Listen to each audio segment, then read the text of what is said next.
Hello dear student, स्वागत है आप सभी का शुभम क्लासेस के इस नए वीडियो में। मैं संजीव सर। स्टूडेंट, आज के इस वीडियो में आपके प्रीवियस ईयर यानी 2020 के क्वेश्चन पेपर जो है सॉल्व करने वाले हैं, जिसमें सेट नंबर 1 XS, ठीक है, सेट नंबर 1 आपका है XS। देखिए, न्यूमेरिकल सीरीज से पहले प्रीवियस ईयर का क्वेश्चन पेपर इसलिए करवा रहे हैं जिससे जो है आपको पता चल सके कि किस टाइप से न्यूमेरिकल पूछे जा रहे हैं और किस टाइप से जो है क्वेश्चन पूछे जा रहे हैं। एक मोटा मोटा आइडिया हो जाएगा, ठीक है। उसके बाद जो है हम आपकी न्यूमेरिकल की सीरीज को जो है कंटिन्यू कर देंगे। उससे पहले ये कुछ जो है 2-4 सेट जो है आप लोग देख लीजिए, एक आइडिया लग जाएगा किस तरीके से न्यूमेरिकल पूछे जाते हैं और किस तरीके से हमें न्यूमेरिकल को करना है, ठीक है। चलिए देखते हैं। हाँ, आज के इस वीडियो में आपके जो है इस प्रीवियस ईयर का जो क्वेश्चन पेपर है, इसके हर टाइप के बहुविकल्पीय भी करवाएंगे, अति लघु उत्तरीय करवाएंगे, सभी टाइप के यानी जितने भी टाइप के क्वेश्चन पूछे जा रहे हैं सारे टाइप के क्वेश्चन करवाए जाएंगे। तो चलिए सबसे पहले बहुविकल्पीय से स्टार्ट किया जाए। देखिए, बहुविकल्पीय का पहला क्वेश्चन है आपका, पूछा हुआ है विद्युत फ्लक्स का मात्रक क्या है। रट तो गया ही होगा। कितनी बार पूछा गया है। तो विद्युत फ्लक्स का फार्मूला होता क्या, phi E = E dot A। इसका मात्रक चाहिए तो इसका मात्रक, इसका मात्रक, इसका मात्रक क्या होता है। इसको एक चीज और क्या लिख सकते हैं, वोल्ट बटे मीटर, इसको लिख सकते हैं वोल्ट बटे मीटर। इसको क्या लिख सकते हो, मीटर स्क्वायर। तो 1 मीटर से 1 मीटर कैंसिल, आया क्या, वोल्ट मीटर। तो विद्युत फ्लक्स phi का मात्रक क्या हो गया, वोल्ट मीटर, ठीक है, जो कि ऑप्शन नंबर 3 सही है। आगे देखिए, यदि ध्रुवण कोण अल्फा, ठीक है, पोलराइजेशन एंगल दिया है, ध्रुवण कोण अल्फा दिया है और क्रांतिक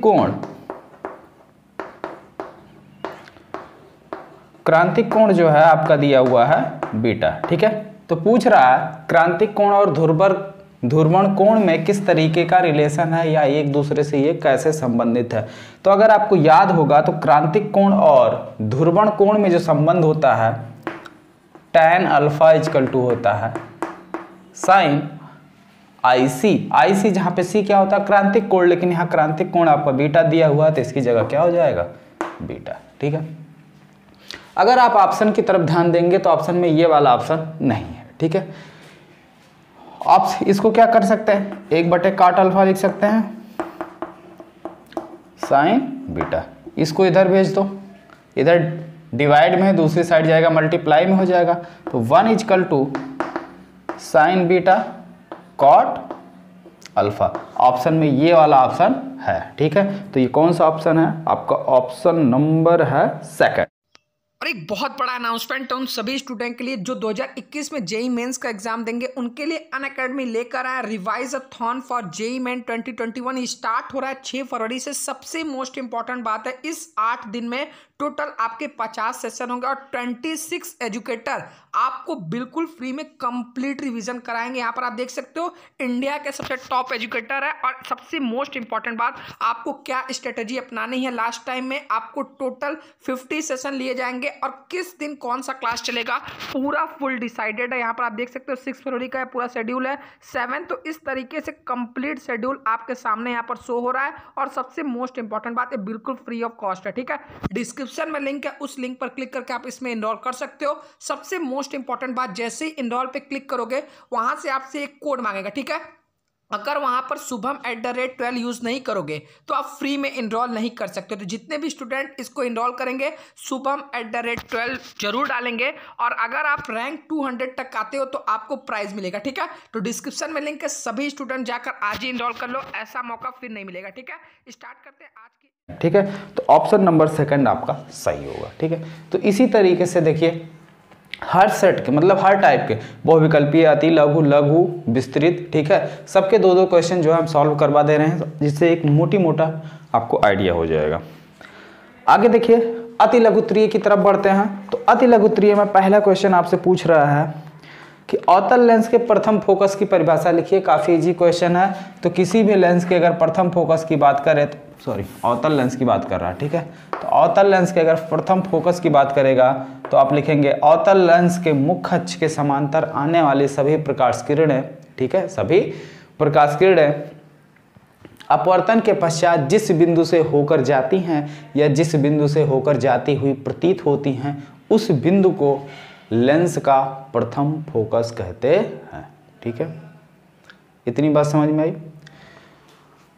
अवतल लेंस के मुख्य अक्ष के समांतर आने वाली सभी प्रकाश किरणें अपवर्तन के पश्चात जिस बिंदु से होकर जाती हैं या जिस बिंदु से होकर जाती हुई प्रतीत होती हैं उस बिंदु को प्रथम फोकस कहते हैं। इतनी बात क्लियर।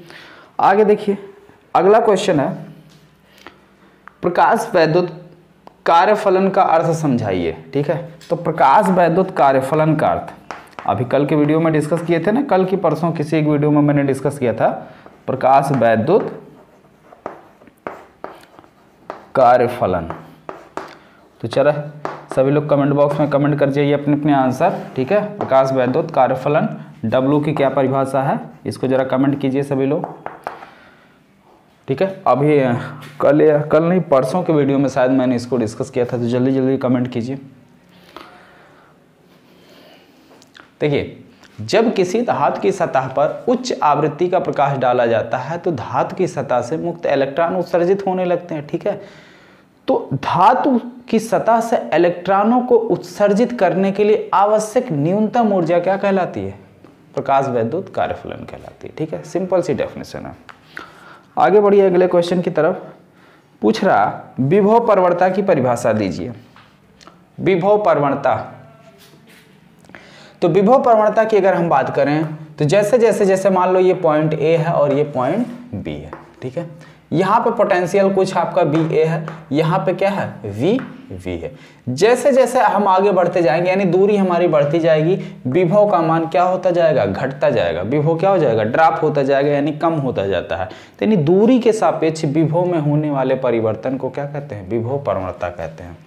तो अगर विभव प्रवणता की बात करें, विभव प्रवणता, तो इसकी क्या परिभाषा हो जाएगी? दूरी के सापेक्ष विभव में होने वाले परिवर्तन के दर को क्या कहते हैं? विभव प्रवणता कहते हैं।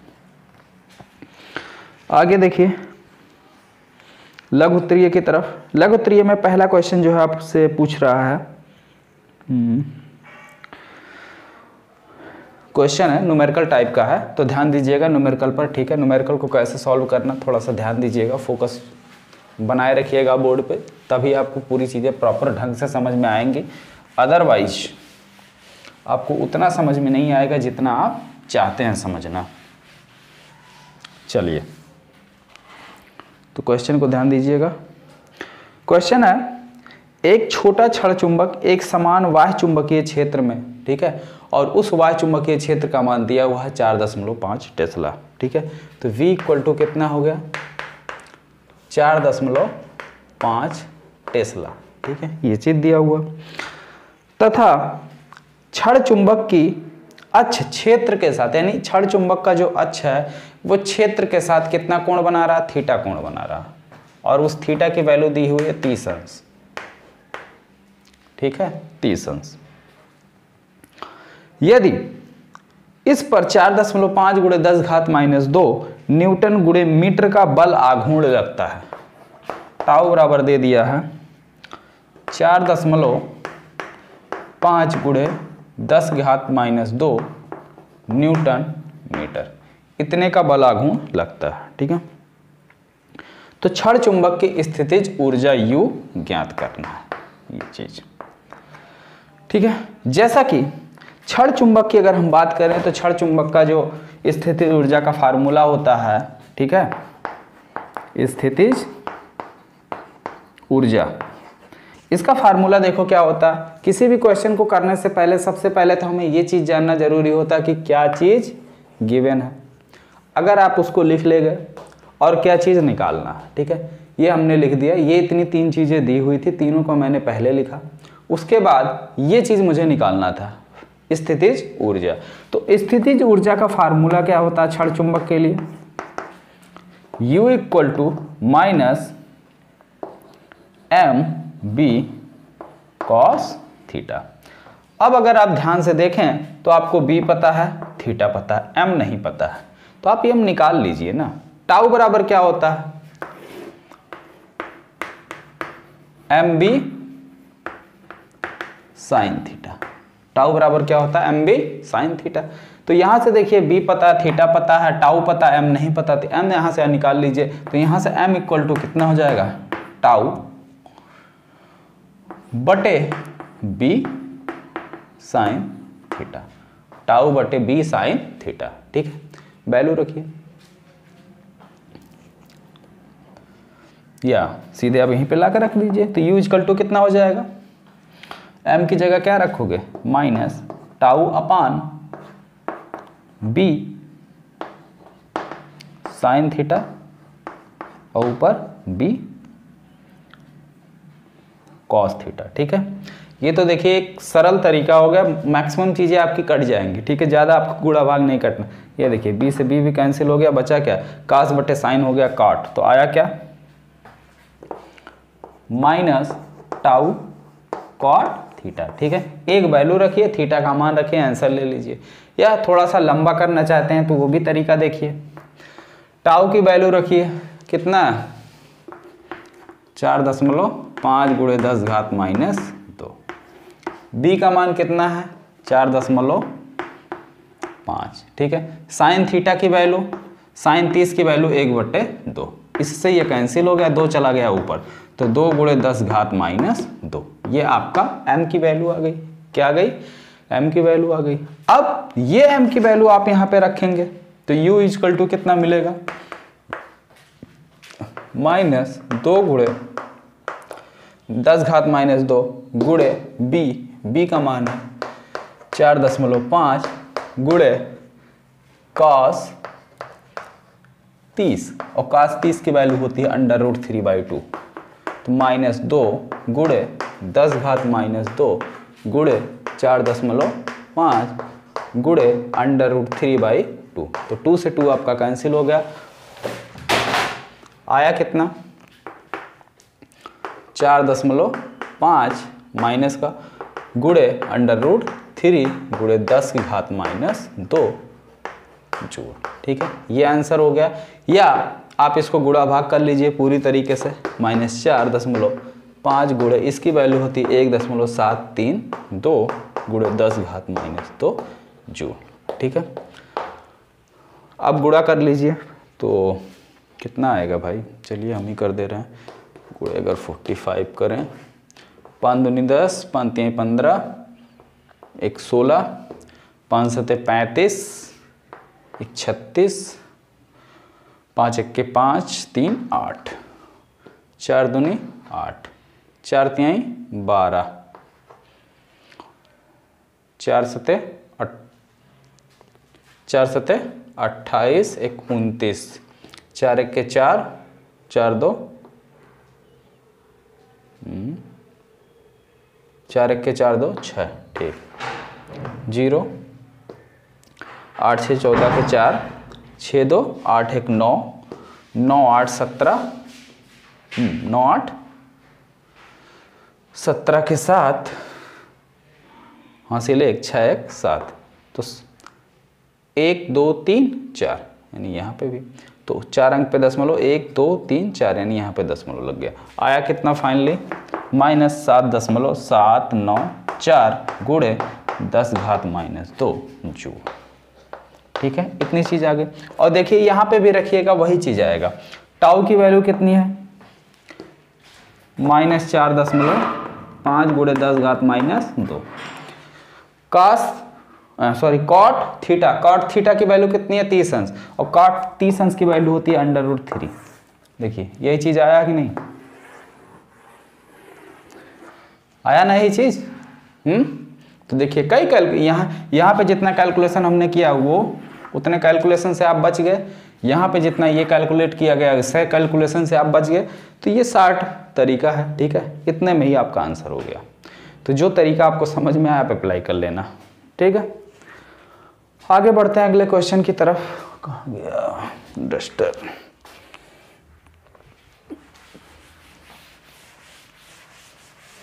अगला क्वेश्चन भी काफ़ी इंपॉर्टेंट क्वेश्चन है, उसको भी ध्यान से देखिएगा। एक आध दो क्वेश्चन सीखिए ध्यान से, समझ में आ जाएगा कि कैसे जो है क्वेश्चन में गिवन चीज़ें हम फाइंड आउट करते हैं। सबसे ज़्यादा मेन खेल गिवन चीज़ें फाइंड आउट करना और फार्मूला। ठीक है, यही दो इम्पॉर्टेंट रोल है न्यूमेरिकल में। और कुछ खास है नहीं न्यूमेरिकल में फिजिक्स के। अगला क्वेश्चन है, देखिए, एक अनंत लंबाई के एक समान आवेशित सीधे तार का रेखीय आवेश घनत्व यानी लैम्डा, ठीक है, इक्वल टू दिया, रेखीय आवेश घनत्व को लैम्डा से डिनोट करते हैं और लैम्डा इक्वल टू दिया हुआ है 10 गुणे 10⁻⁻8 कूलाम बटे मीटर, ठीक है। तार से 2 सेंटीमीटर की लंबवत दूरी पर उत्पन्न चुंबकीय क्षेत्र की तीव्रता, आर की वैल्यू दे दिया है 2 सेंटीमीटर, तो इसको मीटर में बदल लो, कितना हो जाएगा 2 गुणे 10⁻⁻2 मीटर, ठीक है, ये चीज दिया हुआ। आगे देखिए, वैद्युत क्षेत्र की तीव्रता पूछ रहा है, तो लैम्डा से रिलेटेड वैद्युत क्षेत्र की तीव्रता का क्या फार्मूला होता है, E = होता है 1/, अनंत लंबाई के सीधे आवेशित चालक तार के कारण कितना होता है 2πε0 लैम्डा बटे आर, क्योंकि हमें जो वैल्यू पता होती है 1/4πε0 की वैल्यू हमें पता होती, कितने की 1/4πε0 की वैल्यू हम जानते हैं 9 गुणे 10 घात कितना 9 की -9, तो 9 गुणे 10 घात 9 होता है, ठीक है। जस्ट 1 मिनट, कोई बाहर बोल रहा, शांत कर देते हैं। हाँ, तो देखिए, चलिए, ये वैल्यू हमको पता होती है 1/4πε0 की, लेकिन यहाँ 4π है नहीं 2π है, तो यार 2 से ऊपर और 2 से नीचे गुणा कर दो बिना पूछे, तो E = कितना हो गया 1/4πε0, इस 2 को इसके साथ कर दो 2 लैम्डा बटे आर। इसकी वैल्यू हम जानते हैं, क्या जानते हैं, हम तो बहुत कुछ जानते हैं। आगे देखिए, इसकी वैल्यू कितनी यहाँ लिखी हुई है, ये वैल्यू रखिए 9 गुणे 10 घात 9 गुणे 2 गुणे लैम्डा का मान दिया हुआ 10 गुणे 10 घात -8 बटे आर का मान कितना है 2 गुणे 10 घात -2, इस 2 से ये 2 कैंसिल हो गया, ठीक है। 10 घात -2 ऊपर जाएगा, 10 घात +2 हो जाएगा, ठीक है, तो 10 घात +2 हो जाएगा, तो 9 2 और 9 भी प्लस में है, तो 2 और 9 2 11 हो गया, ठीक है। तो 9 गुणे 10 की घात 11 गुणे यहाँ पे कितना है 10 की घात 1 गुणे यहाँ पे कितना 10 घात -8, जहाँ पावर कुछ नहीं होता, देखिए पावर 10 पे कुछ नहीं तो यानी 1 माना जाता है। अब सारे 10 की पावर वाले बचे हैं, सभी को अरेंज कर लो, कितना आएगा 9 गुणे 10 की घात 11 प्लस, ये प्लस में है तो +1, अगला माइनस में है तो -8, ठीक है। तो आया कितना फाइनली 9 गुणे 10 घात 4, 9 गुणे 10 की घात 4। मात्रक क्या हो जाएगा, वैद्युत क्षेत्र की तीव्रता E का मात्रक होता है वोल्ट पर मीटर, वोल्ट पर मीटर या न्यूटन पर कूलाम, ठीक है, कई सारे मात्रक होते हैं न्यूटन पर कूलाम। तो जो भी मात्रक आपको समझ में आया आप वो लिख सकते हैं, आपका गलत नहीं होगा, ठीक है। समझ गए कैसे करना है, सिंपली 2 चीज़ें दी हुई थी, फार्मूला अप्लाई कीजिए, दोनों का यूज हो गया। आगे बढ़ते हैं अगले क्वेश्चन की तरफ, जो कि 5 नंबर वाला क्वेश्चन है। अभी देखिए बहुत ज़्यादा टाइम भी आपका नहीं हो गया, 15-20 मिनट हुआ होगा, 15-20 मिनट में आपके कितने नंबर हो गए, जबकि हम आपको समझा के कर रहे हैं, फिर भी इतने देखो कितने हो गए। 2 बहुविकल्पीय मैंने बताया 2 नंबर उधर से, 3 अति लघुत्तरीय बताया 3 उधर से, 2 क्वेश्चन मैंने लघुत्तरीय का करवाए जो कि 3-3 नंबर के थे, 6 क्वेश्चन 6 नंबर, ठीक है। और अब 2 विस्तृत क्वेश्चन करवाने जा रहे हैं, उसको भी ध्यान से देखिए। तो विस्तृत वाला 5 दूनी 10, देखिए कितने हो गए 6 3 9 2 11 21 नंबर, ठीक है। तो यानी 20 मिनट में आपने 21 नंबर का क्वेश्चन सॉल्व कर लिया। तो अगर 20 मिनट में 21 नंबर कर रहे हैं तो बहुत ज़्यादा कर ले रहे हैं, बहुत स्पीड है आपकी। चलिए देखिए विस्तृत वाला क्वेश्चन, 1-2 डेरिवेशन भी करवा देंगे अभी।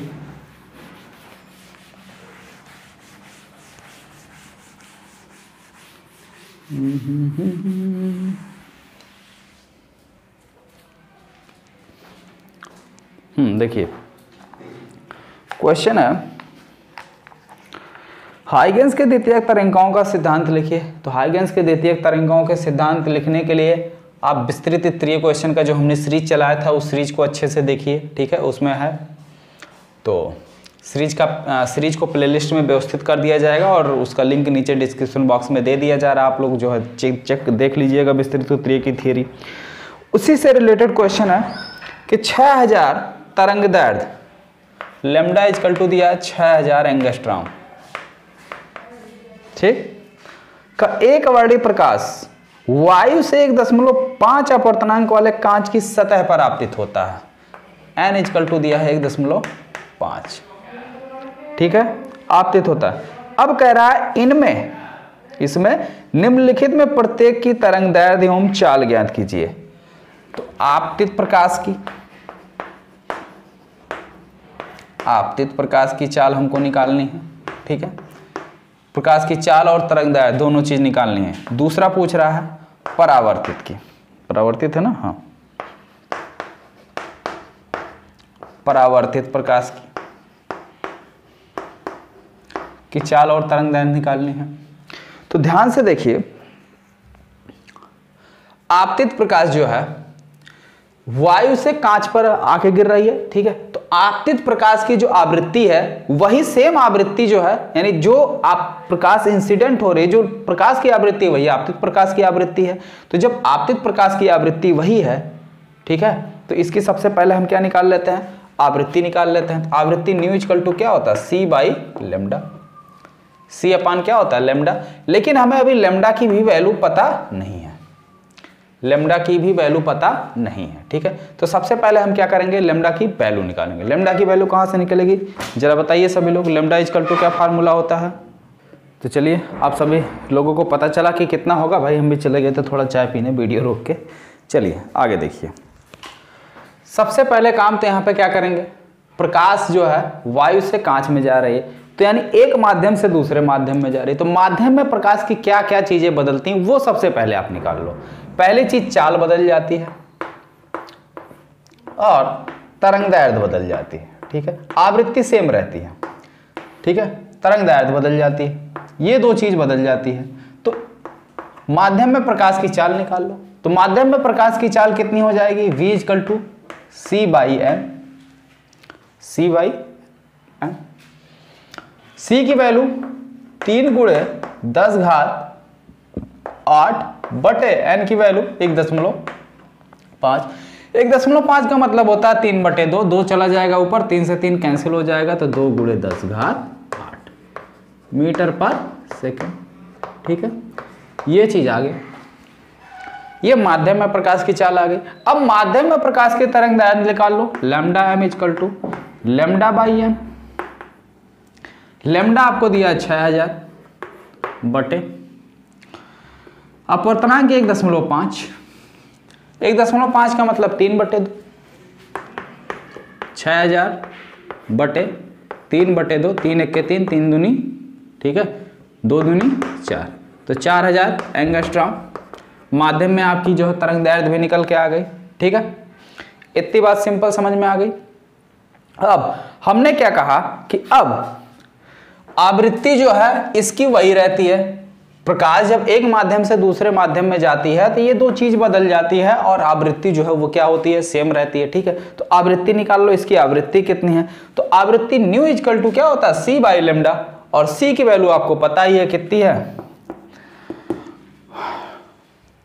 कितना भाई, हाँ सॉरी, प्रकाश की चाल ना, तो 3 गुणे 10 घात 8 बटे लेमडा निकाला गया है। कहाँ गया लेमडा, अभी भी फाइंड किया गया ना, कितना, ये लेमडा दिया है क्वेश्चन में 6000, ठीक है, क्योंकि आपतित प्रकाश है ना, ये आपतित प्रकाश की बात हो रही, किसकी हो रही, आपतित प्रकाश की। अभी दूसरे माध्यम में एंटर नहीं किया, अभी आ रहा है, तो आ रहा है मतलब कि पुरानी वाली जो प्रकाश की तरंग दैर्ध्य है वही। तो कितना हो जाएगा, 3 1 के 3, 3 दूनी 6, ठीक है, 1 2 3, तो 3 पावर इसकी कम हो जाएगी, तो 1/2 गुणे 10 घात 5, 1 पावर और कम करो, 10 यहाँ ले आ दो, या इसको लिख सकते हो 0.5 गुणे 10 घात 5, इसको अब हो जाएगा 5 × 10⁻4, 0.1 अंक आगे से पीछे ले गए हैं, ठीक है, यहाँ से इधर किए हैं तो पावर 1 और कम हो जाएगी, इतना हर्ट्ज। ये इसकी क्या हो गई, आवृत्ति आ गई। अब देखिए, अब प्रकाश की नई तरंग दैर्ध्य कितनी हो जाएगी भाई, आपतित प्रकाश की तरंग दैर्ध्य लैम्डा = क्या फार्मूला होता है, यहां से न्यू बाई क्या हो जाएगा, लैम्डा = न्यू अपान सी, सॉरी लैम्डा = सी अपान न्यू, ठीक है। जहां पे ये सी क्या है, अब ये सी माध्यम वाली चाल होगी, क्या होगी, ये सी माध्यम की चाल होगी, क्योंकि आपतित प्रकाश अब कांच पर पहुंच चुका है, तो यहाँ पे ये सी किसकी का होगी, माध्यम की चाल। माध्यम की चाल निकाली गई है 2 × 10⁸ बटे न्यू का मान 5 × नहीं, न्यू का मान कहीं और निकाला, हाँ यही निकाला गया 10⁻4, ठीक है। अब जरा कैलकुलेट करके बताइए कितना आंसर आएगा, जल्दी बताइए भाई।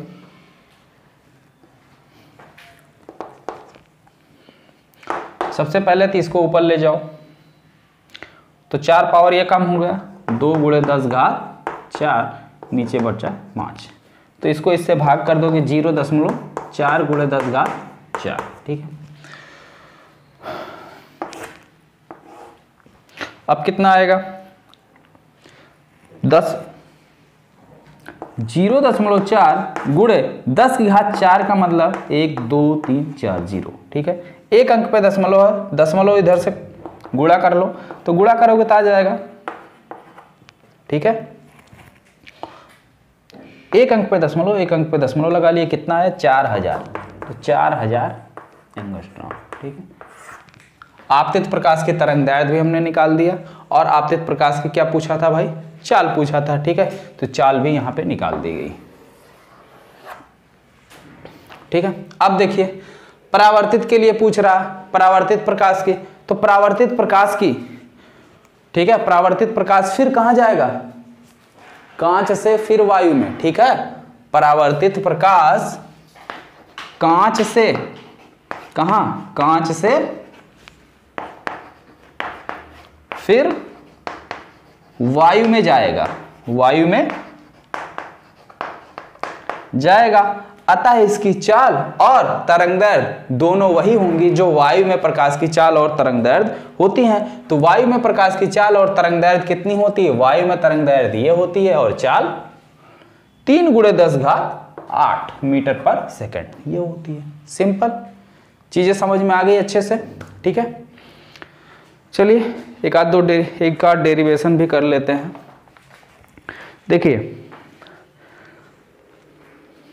क्वेश्चन है, 2 समांतर धारावाही चालकों के बीच लगने वाले बल के सूत्र की स्थापना कीजिए, ठीक है। तो भाई चलिए 2 समांतर धारावाही चालकों के बीच लगने वाले बल की स्थापना कर ही देते हैं। हालांकि जो है सीरीज में इंपॉर्टेंट क्वेश्चन की सीरीज में हमने इसको करवाया था, आप लोग देख लेंगे, नीचे डिस्क्रिप्शन बॉक्स में लिंक दे रहे हैं, देख लीजिए तो अच्छी बात है, क्योंकि सारी चीजें हमने A to Z करवा ही दिया है, ठीक है। देखिए जितने भी वो जो 20 इंपॉर्टेंट विस्तृत उत्तरीय क्वेश्चन मैंने करवाए हैं, आपके लगभग, ठीक है, एक आध ही डेरिवेशन ऐसे होंगे जो रेयर केस में ना मिले, बाकी जितने भी आपके प्रीवियस ईयर के क्वेश्चन पेपर हैं, ठीक है, आप प्रीवियस ईयर का क्वेश्चन पेपर उठा के देखोगे अगर, तो जो 20 इंपॉर्टेंट डेरिवेशन मैंने करवाया है उसी में से सारे क्वेश्चन आपको मिल जाएंगे। रेयर केस में एक आध क्वेश्चन ऐसे हो सकते हैं जो ना मिले, तो जो नहीं मिलेगा वो तो अनसॉल्व करवाते समय हम करवा ही देंगे। बाकी उसको अगर आप अच्छे से तैयार कर लीजिए तो समझ लीजिए आपके 20 नंबर बिल्कुल पक्के हैं, ठीक है। तो कर लीजिएगा, ये क्वेश्चन भी जो है आप लोग कर ही लीजिएगा, ठीक है, ओके। तो अब इस सेट में ऐसा कुछ नहीं है जो आपको जहाँ पे समझने में समस्या हो या जो क्वेश्चन में आपको प्रॉब्लम होगी। ये रेडियो एक्टिव वाला हमने इसलिए छोड़ दिया क्योंकि रेडियो एक्टिव इस बार सिलेबस में नहीं है, ठीक है, तो इसलिए इसके क्वेश्चन को मैंने छोड़ दिया। इधर नॉट गेट का क्वेश्चन मैंने छोड़ दिया, लॉजिक गेट का, ठीक है, क्योंकि लॉजिक गेट भी आपके सिलेबस से हटा दिया गया है। और क्या मतलब जो क्वेश्चन हमने छोड़ दिए हैं, ठीक है, कुछ क्वेश्चन हैं ऐसे जिसको मैंने छोड़ दिया है, जो क्वेश्चन है उसको बता दिया हूँ, ठीक है। तो अब इसमें मैक्सिमम क्वेश्चन ऐसे हैं जो आप कर सकते हैं, अगर नहीं कर पाएंगे तो बिल्कुल बता दीजिएगा। ये सेट जो है आप कंप्लीट समझिए और इस सेट को आप लोग अच्छे से सॉल्व कीजिए जिस भी क्वेश्चन में आपको समस्या हो रही है। अब अगला क्वेश्चन यहीं पे देख लीजिए है, अनुचुंबकीय, प्रतिचुंबकीय और लौह चुंबकीय पदार्थों में अंतर स्पष्ट कीजिए। सबको पता है। समांतर प्लेट संधारित्र की धारिता का व्यंजक प्राप्त कीजिए जबकि प्लेटों के बीच आंशिक रूप से परावैद्युतांक पदार्थ भरा हुआ है। तो आंशिक रूप से परावैद्युतांक पदार्थ भरा हुआ है तो K गुना बढ़ जाएगा, C=K एप्सिलॉन नॉट A/D। यही आपको डिराइव करना है, ठीक है। खगोलीय दूरदर्शी सूक्ष्मदर्शी, इसको पढ़ना ही नहीं है। प्रकाश के ध्रुवण से, ठीक है, पोलराइजेशन भी हट ही गया, ध्रुवण आपको पढ़ना ही नहीं है। अगला, प्रकाश वैद्युत प्रभाव के नियमों का उल्लेख कीजिए। तो वही नियम है, आपतित प्रकाश की तीव्रता पर कैसे निर्भर करती है, आपतित प्रकाश की आवृत्ति पर कैसे निर्भर करती है, ठीक है। तो तीव्रता और आवृत्ति, तीव्रता जितनी अधिकतम होगी प्रकाश वैद्युत इलेक्ट्रॉन उतना ही ज़्यादा उत्सर्जित होंगे, लेकिन एक मैक्सिमम प्रकाश वैद्युत इलेक्ट्रॉनों की भी एक मैक्सिमम सीमा। मान लो अगर किसी धातु के पृष्ठ में 100 प्रकाश इलेक्ट्रॉन है, ठीक है, या 100 इलेक्ट्रॉन है मुक्त। अब तीव्रता तुम मान लो, तीव्रता जो हमने बढ़ा दी है, आई की वैल्यू मान लो हमने 10 ले लिया, तो 10 पे सारे के सारे 100 निकल जा रहे हैं। तो अब तीव्रता तुम 10 से चाहे 100 कर दो, जब 100 ही इलेक्ट्रॉन है तो कहाँ से 101 निकलेगा, उतना ही निकलेगा ना। तो तीव्रता भी एक निश्चित मान तक ही होती है, उसके बाद आप तीव्रता बढ़ाएंगे तो भी प्रकाश इलेक्ट्रॉनों की उत्सर्जन पर कोई प्रभाव नहीं पड़ेगा। और जब प्रकाश इलेक्ट्रॉनों के उत्सर्जन पर प्रभाव नहीं पड़ेगा तो यानी जो प्रकाश इलेक्ट्रॉनों की वजह से उसमें धारा मिल रही है, धारा हमारी क्या हो जाएगी, कांस्टेंट हो जाएगी।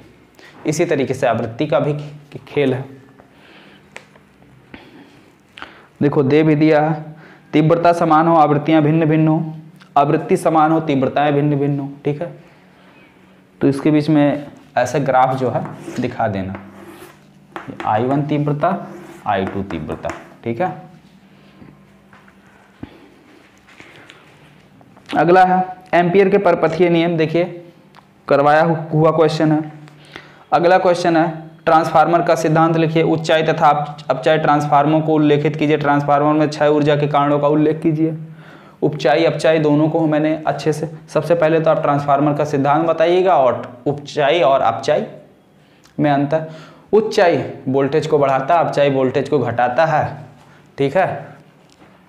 उच्चाई में द्वितीयक कुंडली में फेरों की संख्या अधिक होती है, अपचाई में प्राथमिक कुंडली में फेरों की संख्या अधिक होती है। उच्चाई में द्वितीयक कुंडली में उत्पन्न प्रेरित विद्युत वाहक बल का मान ज्यादा होता है, अपचाई में प्राथमिक कुंडली में प्रेरित विद्युत वाहक बल का मान ज्यादा होता है, ठीक है। तो इस तरीके से कई सारे अंतर आप लोग लिख सकते हैं। आगे देखिए हाइड्रोजन स्पेक्ट्रम से क्वेश्चन है, ठीक है। वैद्युत चुंबकीय तरंगों, कह रहा है यांत्रिक तरंगों तथा वैद्युत चुंबकीय तरंगों में किस प्रकार से भिन्न होती हैं, यानी ये दोनों तरंगें एक दूसरे से कैसे भिन्न होती हैं, ये क्वेश्चन है। और कोई क्वेश्चन, हाँ, वैद्युत अनुनाद किसे कहते हैं श्रेणी परिपथ, LCR में, ठीक है। LCR आपको कई बार बताया जा चुका है, हालांकि 20 इंपॉर्टेंट क्वेश्चन में हमने LCR को नहीं डिस्कस किया है, लेकिन इससे क्वेश्चन बहुत मतलब न्यूमेरिकल ज़्यादा बनता है और क्वेश्चन जो है कम बनता है, ठीक है। हालांकि इसमें क्वेश्चन पूछा गया है 2020 के पहले सेट में, वैद्युत अनुनाद स्थिति किसे कहते हैं, ठीक है। तो LCR वाला कंडीशन है, देख लीजिएगा आप लोग, और नहीं समझ में आएगा तो बता दीजिएगा, हम कल बता देंगे, ठीक है। तो इसी तरीके से देखिए ये हाँ एक क्वेश्चन और है आपका, एंग का प्रयोग भी देखिए पूछा, फ्रिंज की चौड़ाई निकालना अभी रिसेंटली में आपको बताया गया है। उत्तल तथा अवतल लेंस की क्षमता भी दे दी गया, उनको संपर्क में रख दिया गया, तो फिर जो नया लेंस बनेगा उसकी क्षमता कितनी होगी, ये चीज़ पूछा हुआ है, ठीक है।